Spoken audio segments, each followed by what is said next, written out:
Ibu-ibu, mau lihat pelitnya ibu? Coba kalau dia beli sayur. Hobi memang dia nawar. Kalau dia ke pasar, beda 1000, dia kelilingi tuh pasar. Beda 1000 tuh dia kelilingi. Bu, halo ibu. Bu, kalau ibu belanja di Trans Studio, Trans Mall, atau Alfamidi, Alfamart, tawar apa tidak? Tidak. Tawar apa tidak? Tidak. Coba kau tawar, dibilang ke orang gila. Lalu pedagang kasihan, yang sesama kita pribumi, datang naik sepeda motor, kadang kala sepeda, dia datang, dia sudah panggil kita, ya Bu Haji, Bu Haji makin cantik aja, masih nawar. Apa namanya kalau bukan pelit? Sudah enaknya itu, berapa mas? 10.000 Bu Haji, 11.000 ya. Mantap. Kalau kan ibu-ibu yang suka nawar, kalau bapak-bapak kan tidak suka nawar ya. Ini ibu-ibu tuh suka betul nawar. Bu, ibu mau ndak suaminya diambil orang? Mau? Silahkan pelit. Orang pelit itu tidak ada yang suka. Bahkan orang pelit sekalipun tidak suka sama orang pelit. Benar Pak. Begitu jeleknya itu sifat pelit, tidak ada yang suka. Coba saya tanya, bapak-bapak senang tetangga dermawan atau pelit? Ibu-ibu senang suami yang pelit atau dermawan? Senang mantu yang pelit atau dermawan? Teman-teman yang pelit atau dermawan? Dermawan, tidak ada orang suka orang pelit. Bahkan orang pelit pun tidak suka sama semuanya pelit. Jangan kau ke rumahnya, pelit dia itu, padahal dia juga pelit. Begitu jeleknya itu sifat pelit. Demi Allah, tidak ada orang bangkrut gara-gara sedekah. Adakah pernah bapak dengar, mas, tuh yang di sudut rumah di komplek, tuh kaya betul dulu Ustadz, cuma karena dia rajin sedekah, bangkrut. Ada? Tidak pernah. Biasa kita ini sangka buruk kepada Allah. Tidak mau bersedekah karena sangka buruk. Nanti saya makan apa? Nanti saya makan apa? Jangan cemas rezeki. Jangankan diambil orang. Tertukar saja tidak. Cicak aja dijamin rezekinya. Tahu cicak? Tahu? Cicak makan apa ibu? Masuk akal enggak? Tidak masuk akal. Gimana caranya? Satu di dinding, satu terbang. Di mana ketemu? Tidak ada terminalnya. Kalau pesawat terbang, kita jalan, ada ketemunya di mana? Di bandara. Ini cicak satu terbang, satu di dinding. Di mana ketemunya? Tapi lagu kita waktu kecil kan, cicak-cicak di dinding, diam-diam merayap, datang seekor nyamuk. Nyamuk yang datang. Nyamuk yang datang. Allah jamin rezekinya. Lagu tidak bilang cicak lompat ke nyamuk.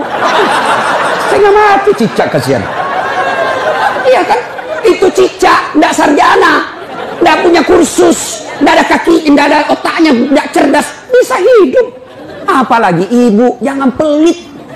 Sedekah, Allah sudah jamin rezekimu.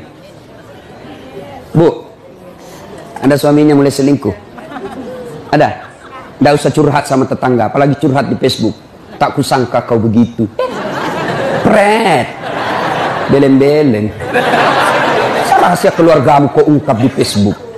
Begitu mulai, bu, ciri-ciri laki-laki yang sudah mulai lain-lainnya. Kalau yang selama ini tidak pernah pakai sisir keluar, tiba-tiba rapi. Tidak pernah pakai parfum, tiba-tiba beli parfum malaikat subuh. Nah, yang tadinya keluar rumah tidak pernah pakai setrikaan, langsung rapi. Yang paling mencurigakan kalau dia terima SMS dalam kamar mandi. 70% wajib dicurigai. Nah, kalau sudah begitu ibu tidak usah curhat sama tetangga, lebih curhat kepada Allah. Bangun ibu sholat hajat, lakukan sampai 8 rakaat. Setiap 2 rakaat di sujud terakhirmu kau berdoa kepada Allah. Ya Allah, engkau yang membolak-balikkan rasa cinta dalam hati suamiku. Tidak mungkin aku bisa mengendalikan cintanya. Ya Allah, tidak mungkin aku jaga dia 24 jam. Engkau yang maha menjaga ya Allah. Ya Allah, pelihara suamiku dari godaan perempuan lain. Ini ada duit saya 500.000. Saya tolak bala besok ke panti asuhan. Mudah-mudahan 500.000 suamiku terhindar dari wanita jahat. Bismillah. Coba amalkan itu, Bu. Coba amalkan. Yang jadi masalah kalau suaminya juga sudah tahu rumusnya.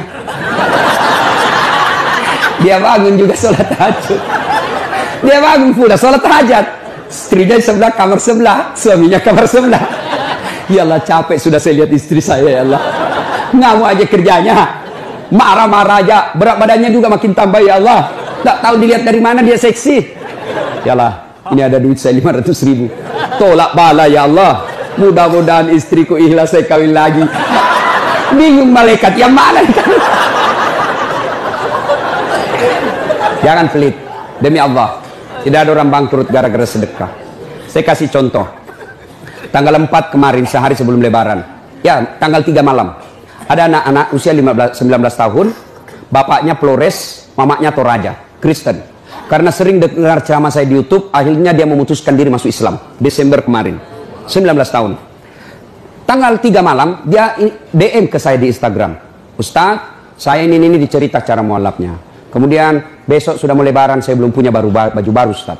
Saya lihat Ustaz ini bagus-bagus bajunya. Di mana belinya Ustaz? Saya bilang sebenarnya baju saya tidak dibeli, bikin sendiri. Tapi yang lebih sebenarnya lagi, bukan baju yang bagus, saya yang gagal.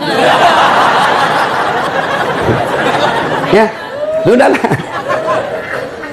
Saya butuh baju lebaran. Saya bilang, kau datanglah ke rumah saya. Saya sediakan kau pilih bajuku yang kau suka. Dia pakai tongkat, turun dari taksi. Wih, kasihan saya. Kenapa kakimu, Dek? Ternyata diamputasi kakinya. Dia singgah sholat asar, ditabrak mobil.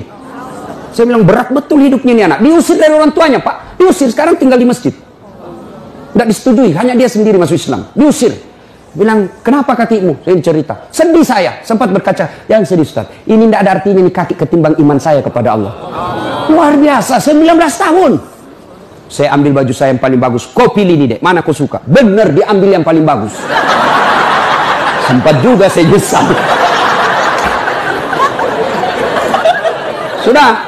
Karena saya buru-buru ke bandara. Saya mau pergi khutbah. Ya, ini Dek. Kau ambil 1 juta. Sudah, kembalilah dia, naik Grab lagi. Sudah. Perjalanan saya ke bandara, masuk WhatsApp. Ustadz, berapa nomor rekeningnya? Wakil Wali Kota Balikpapan. Dalam hati saya bilang, kenapa lagi Pak Wali? Ada apa? Pada dalam hatiku, segeralah. Kirimlah nomor rekening. Masih di atas mobil, masuk.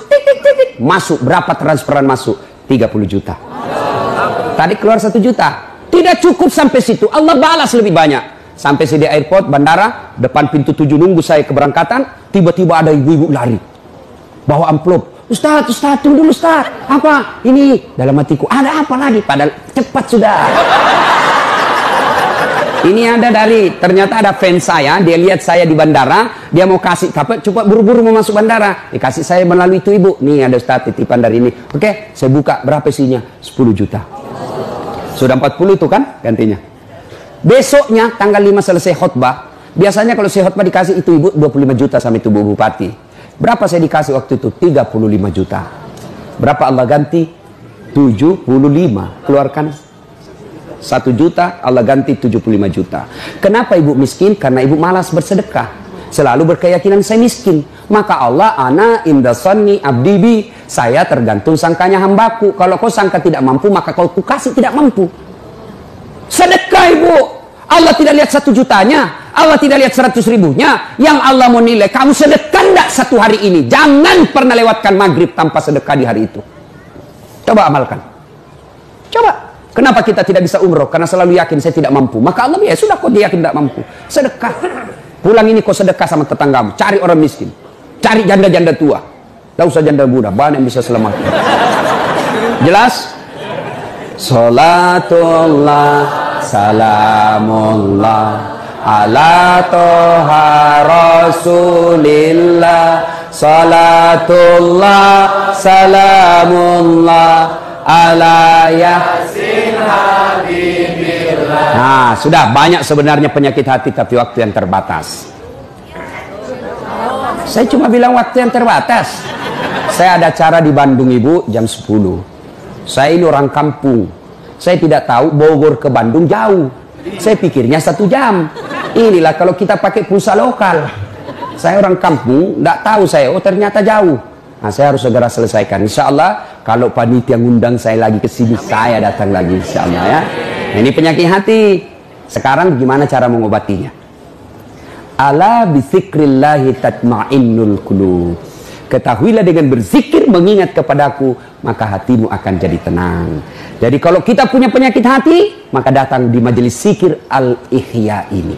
Ini salah satu caranya. Memang ibu tidak dapat voucher, memang ibu tidak dapat undian, tapi apa yang ibu dapat?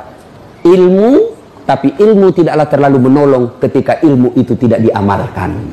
Amalkan yang Bapak Ibu tahu, maka Allah akan berikan ketenteraman jiwa, ketenangan hati. Kalau hati sudah tenang, itulah kekayaan kita yang paling baik.